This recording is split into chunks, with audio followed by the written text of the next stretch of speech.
किसान भाई नमस्कार, मैं पुनीत सिसोदिया। किसान भाई आज की इस वीडियो में हम बात करेंगे अर्ली ब्लाइट रोग के बारे में, जिसको हम अगेती झुलसा के नाम से भी जानते हैं। देखिए, अर्ली ब्लाइट जो रोग होता है वो जो हमारी सोलोनेसी कुल की जो फसलें होती हैं उनमें सबसे ज्यादा अटैक करता है। जैसे टमाटर के अंदर, आलू के अंदर, बैंगन के अंदर, मिर्च के अंदर, शिमला मिर्च के अंदर, तो इन फसलों के अंदर ये सबसे ज्यादा अटैक करता है। लेकिन देखिए, जो अभी की कंडीशन बनी हुई है इसी के अनुकूल बनी हुई है। तो जिन किसान भाइयों ने टमाटर या आलू लगाया हुआ है या कोई और फसल लगाई हुई है तो उन्हें थोड़ा केयरफुल होने की ज़रूरत है, क्योंकि जो वातावरण है इसके अनुकूल बना हुआ है तो आपकी फसल के अंदर जो अर्ली ब्लाइट डिजीज है वो अटैक कर सकता है।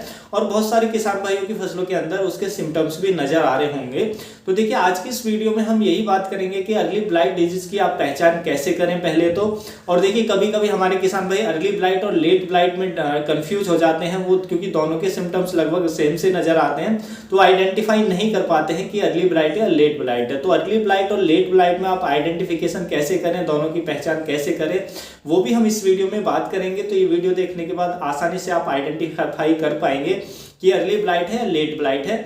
उसके साथ साथ देखिए, इसके लिए कंट्रोल करने के लिए अर्ली ब्लाइट को कौन से बेस्ट केमिकल हैं वो बात करेंगे, कौन से बेस्ट फंजीसाइड हैं, और ये इसके लिए फेवरेबल कंडीशन क्या है, फेवरेबल जो एनवायरनमेंट है वो कैसा होता है। तो इसके बारे में कंप्लीट जानकारी लेंगे अर्ली ब्लाइट डिजीज के बारे में। वीडियो काफी इंफॉर्मेटिव होगा। वीडियो अच्छा लगे लाइक कीजिएगा, अच्छा ना लगे तो आप इसे डिसलाइक भी कर सकते हैं। तो चलिए जानते हैं। देखिए, सबसे पहले हम बात करेंगे कि अर्ली ब्लाइट डिजीज आता किन कारणों से है। तो देखिए, अर्ली ब्लाइट जो डिजीज होता है ये फंगस जनित एक रोग होता है और ये एक अल्टरनेरिया सोलानी नामक फंगस होती है जिसकी वजह से हमारी फसलों पर अटैक करता है। ये फंगस इस रोग के लिए जिम्मेदार होती है। देखिए, इसके लिए यदि हम फेवरेबल कंडीशन की बात करें, अनुकूल वातावरण की बात करें, तो जो टेम्परेचर, इसके लिए जो अनुकूल टेम्परेचर होता है वो 25 डिग्री सेल्सियस से लेके 30 डिग्री सेल्सियस तक का जो टेम्परेचर होता है इस रोग को आने के लिए सबसे ज्यादा फेवरेबल होता है। तो वही जो टेम्परेचर है आसपास, यही टेम्परेचर अभी बना हुआ है।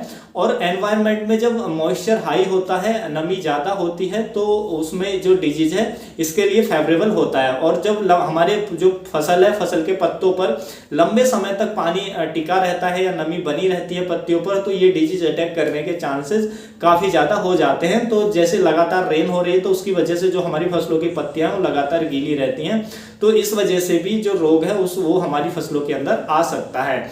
यदि हम इसके सिम्टम्स की बात करें कि इसके जो कैसे पहचान करें जब अर्ली ब्लाइट जो रोग है वो आपकी फसलों में आ गया है, तो उसकी क्या सिम्टम्स नजर आते हैं।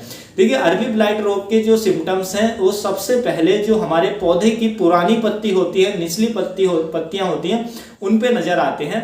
और निचली पत्तियों पर आप देखेंगे कि आपको ब्राउन से लेके यानी कि भूरे से लेके काले कलर के धब्बे आपको नजर आ सकते हैं नीचे पत्तियों पर, पुरानी पत्तियों पर। और धब्बों के अंदर आप देखेंगे तो आपको गोल गोल सर्कल दिखाई देंगे, यानी कि गोल गोल धारियां दिखाई देंगी, रिंग टाइप में दिखाई देंगी। तो आप समझिए कि ये अर्ली ब्लाइट है।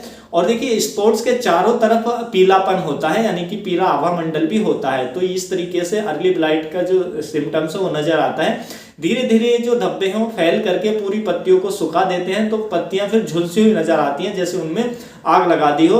और बाद में इसके सिम्टम्स आपको स्टेम पे भी नजर आ सकते हैं, यानी कि तने भी जो आपको ब्राउन कलर के धब्बे हैं, स्पॉट्स हैं लंबे लंबे, वो नजर आ सकते हैं। तो जो पौधे का तना है वो सूख जाता है।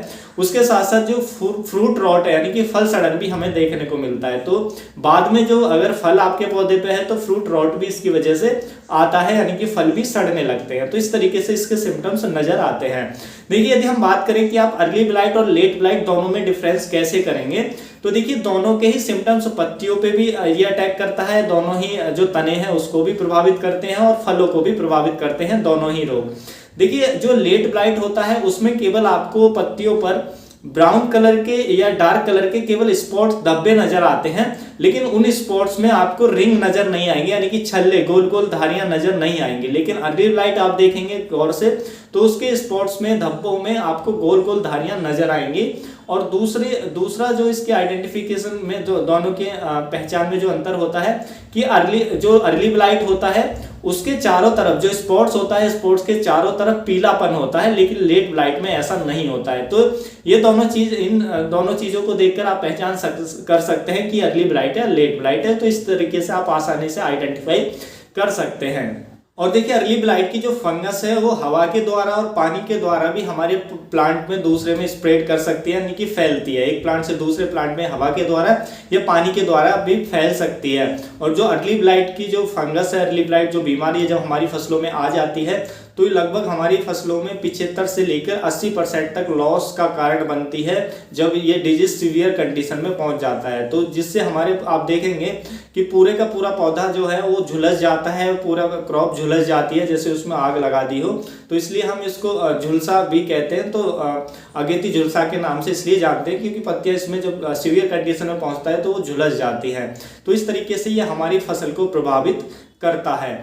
देखिए यदि हम इसकी रोकथाम की बात करें कि यदि आपको इसकी रोकथाम कैसे करनी है, देखिए यदि आपकी फसल में बार बार रोग आ रहा है कि जिस खेत में आप फसल लगाते हैं टमाटर की, आलू की, तो उसमें ये बार बार रोग आता है तो आपको कोशिश करें कि आप उस पर्टिकुलर एरिया में, पर्टिकुलर खेत में कम से कम 2 साल तक जो सोलोनेसी कुल की फसलें हैं उनको ना लगाएं, उसके जगह पर कोई और फसलें लें।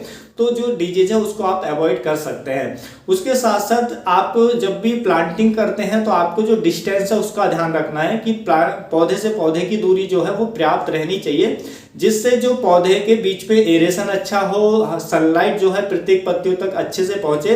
तो जब एरेशन अच्छा होता है फसल में, सनलाइट प्रत्येक पत्ती तक अच्छे से पहुंचती है, तो जो कोई भी फंगस है वो आसानी से डेवलप नहीं कर पाती है। तो डिजीज का जो अटैक है वो वैसे भी हमें कम देखने को मिलता है। तो ये सावधानी आपको रखनी चाहिए।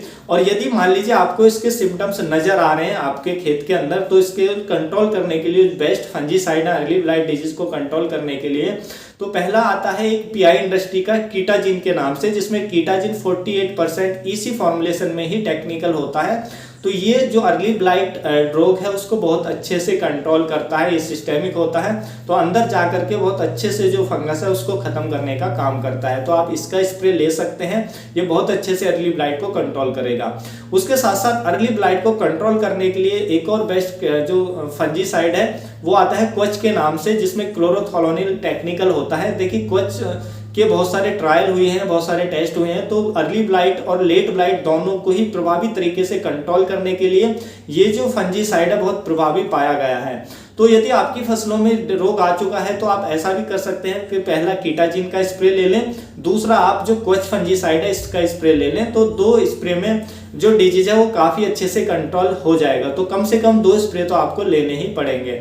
और यदि आप प्रिवेंटिव में लेना चाहते हैं तो प्रिवेंटिव के लिए कॉपर ऑक्सीक्लोराइड 50% आता है, उसका स्प्रे ले सकते हैं। और 2.5 ग्राम पर लीटर के हिसाब से आप उसका स्प्रे कर सकते हैं। और प्रिवेंटिव में आप क्वच का भी यूज कर सकते हैं, जिसमें क्लोरोथोलोनिल होता है। क्वच को आप प्रिवेंटिव में भी यूज कर सकते हैं और क्यूरेटिव में भी यूज कर सकते हैं। तो उसकी जो डोज रखनी होती है 2 ग्राम पर लीटर के हिसाब से हमें रखनी होती है। और जो मैंने कीटाजिन बताया पीआई इंडस्ट्री का, उसकी जो डोज हमें रखनी होती है वो 15 ml प्रति पंप रखनी होती है, यानी कि 150 ml प्रति एकड़ के हिसाब से हमें उसका स्प्रे करना होता है। तो इस तरीके से आप जो अर्ली ब्लाइट डिजीज है उसको कंट्रोल कर सकते हैं इफेक्टिवली तरीके से। ये जो फंजीसाइड है, स्पेशली जो क्लोरोथोलोनिल है, क्वच फंजीसाइड है, बहुत ही प्रभावशाली है अर्ली ब्लाइट लेट ब्लाइट दोनों को कंट्रोल करने के लिए। तो अर्ली ब्लाइट की समस्या आप उसके 2 स्प्रे ले लेंगे तो अच्छे से कंट्रोल कर पाएंगे। उसके साथ साथ देखिए जिस फसल में ये रोग आ चुका है तो उस फसल के जो अवशेष हैं आप उनको उस खेत में ना छोड़ें, क्योंकि अवशेषों में जो फंगस है अल्टरनेरिया सोलानी वो काफी लंबे समय तक, कई सालों तक जीवित रह सकती है आपकी सॉइल में। और फिर आप कोई भी फसल लेंगे तो उसमें भी वो फंगस अटैक करेगी, यानी कि सोलोनेसी कुल की और कोई फसल लेंगे तो उसमें अटैक करेगी। तो इसलिए कोशिश करें कि जिस फसल के अंदर ये जो फंगस है वो अटैक कर चुकी है तो उसके जो पार्ट्स हैं, अवशेष हैं, वो उस खेत में ना छूटे, उनको खेत से बाहर निकाल कर आग लगा दें, जिससे जो इसका लाइफ साइकिल है उसको ब्रेक किया जा सके, उसको तोड़ा जा सके, जिससे आगे जो ये फंगस है वो हमें देखने को ना मिले। तो उम्मीद है किसान भाइयों जो आज की जानकारी आपको अच्छी लगी होगी। जानकारी अच्छी लगी तो वीडियो को लाइक कीजिएगा, ज्यादा से ज्यादा फार्मर के साथ इसे शेयर जरूर कीजिएगा ताकि उन तक भी ये जानकारी पहुंच सके। मिलूंगा मैं आपको एक और नई वीडियो में नई जानकारी के साथ। आप अपना बहुत बहुत ख्याल रखिएगा। धन्यवाद।